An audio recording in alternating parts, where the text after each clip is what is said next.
Olá, meu nome é Erasmo Ruiz e esse é o Thanatoscast, podcast oferecido pelo Memorial Vale da Saudade, onde falaremos sobre vários aspectos relacionados à morte e o morrer. A maioria das pessoas reage frente a esse fato da vida com muito medo, se recusando a conversar sobre o assunto. Quando temos consciência mais plena da nossa finitude, buscamos uma vida mais intensa e feliz, tomando decisões que priorizam projetos de existência. Assim, pensar na morte é produzir vida. Vem com a gente!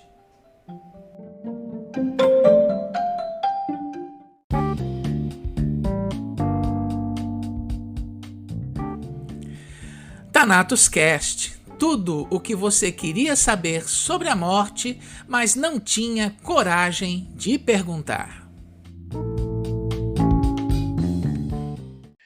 Lidar com tudo aquilo que existe no entorno do processo da morte e no processo do morrer é algo muito difícil.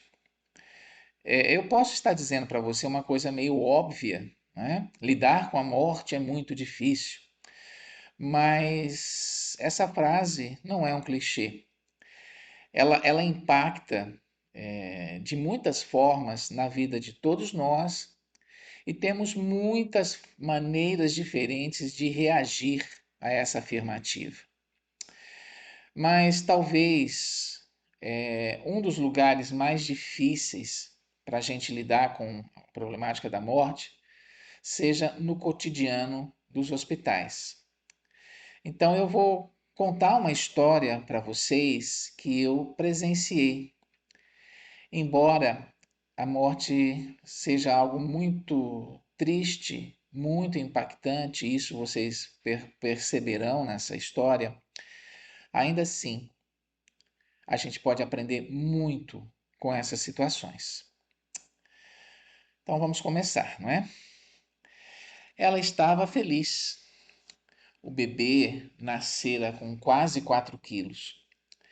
É verdade que a gravidez havia sido uma surpresa, mas havia afeto de sobra, aquela segurança que permite a um casal se imaginar envelhecendo, vendo os filhos crescerem e os netos chegarem.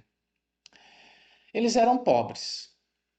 Algum sacrifício havia sido feito para que essa criança já viesse ao mundo desfrutando do conforto de um berço e de um quarto improvisado.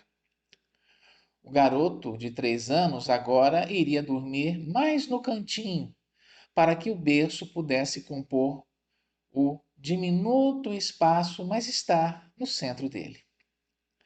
A cesariana obrigava essa mãe a permanecer mais um tempo no hospital.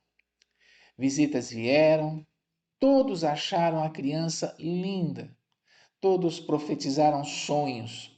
Vai ser um jogador de futebol, vai ser doutor, vai vencer na vida. O marido tinha que voltar para casa e ficar junto com outro filho, com creche logo pela manhã.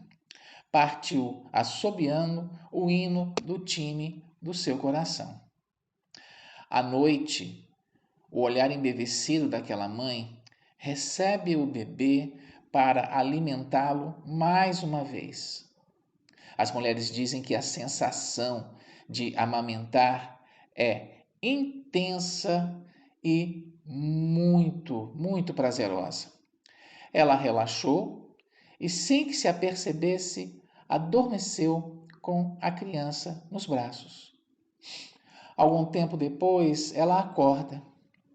Um grito atravessa a noite no hospital e, como uma adaga, dilacera a alma de quem ouve. O bebê estava entre o corpo da mãe e a cama. Uma cor violácea havia tomado de assalto o rostinho corado. A criança não respirava mais. Repentinamente, o quarto está lotado.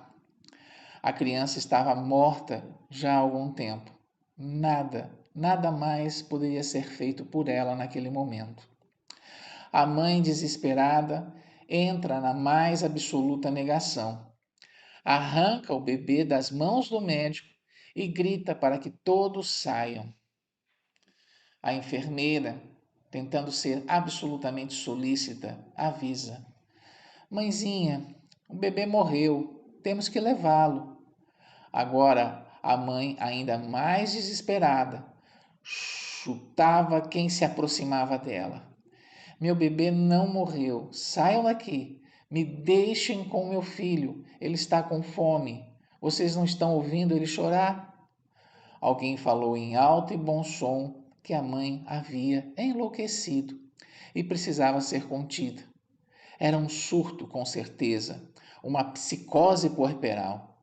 Imagine negar que a criança estava morta. A mãe, então, recolhe-se no canto do quarto, senta-se quase em posição fetal e baixinho se põe a acalentar o menino. Uma chorosa canção para ninar a criança que já dormia. Uma enfermeira mais afoita tenta tirar a criança do aconchego da mãe. E a mãe então grita: Me deixa com meu filho, ele é meu. Por que vocês estão fazendo isso? Por que dizer coisas tão horríveis? E eis que no meio das pessoas surge uma paciente em lágrimas. Com olhos brilhantes, senta-se ao lado da mãe do bebê e diz a ela o quanto sua criança era linda. Ao mesmo tempo, aconchega a mãe que aconchegava o filho morto. Não é possível que isso esteja acontecendo. Ele não morreu, dizia a mãe. Eu sei, encosta sua cabeça na minha, quero cantar com você, dizia a paciente que agora aconchegava a mãe, que aconchegava o bebê.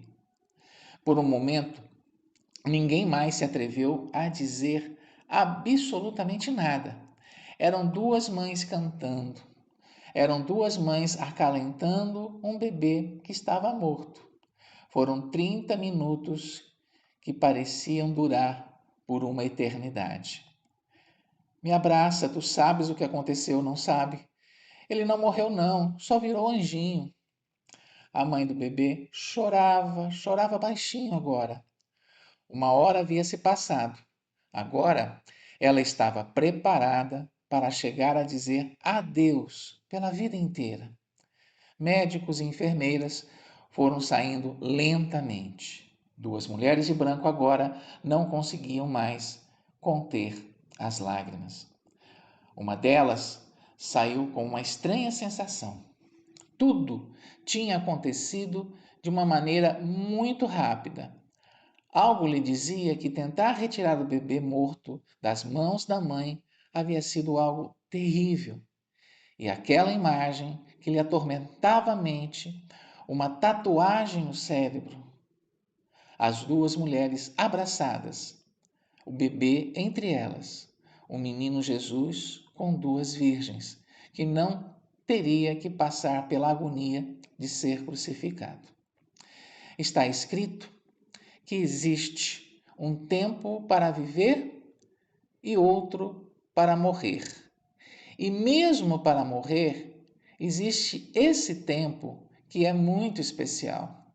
Um tempo para assimilar, um tempo para aceitar, um tempo para chorar, um tempo para escutar, para deixar que uma mãe possa acalentar o filho que já morreu. Meus caros e caras, meus queridos e minhas queridas, embora essa história seja extremamente triste, ela nos sinaliza o quanto o amor de uma mãe é imenso, imenso de tal forma que nós nem podemos conseguir medir, e que lidar com a morte é muito desafiador. Talvez o maior desafio seja, de fato, acolhê-la quando ela acontece. Até porque a morte, de fato, a morte não existe. O que existe são pessoas que morrem e aquelas que ficam, sempre impactados pela perda. Até semana que vem e tudo de bom.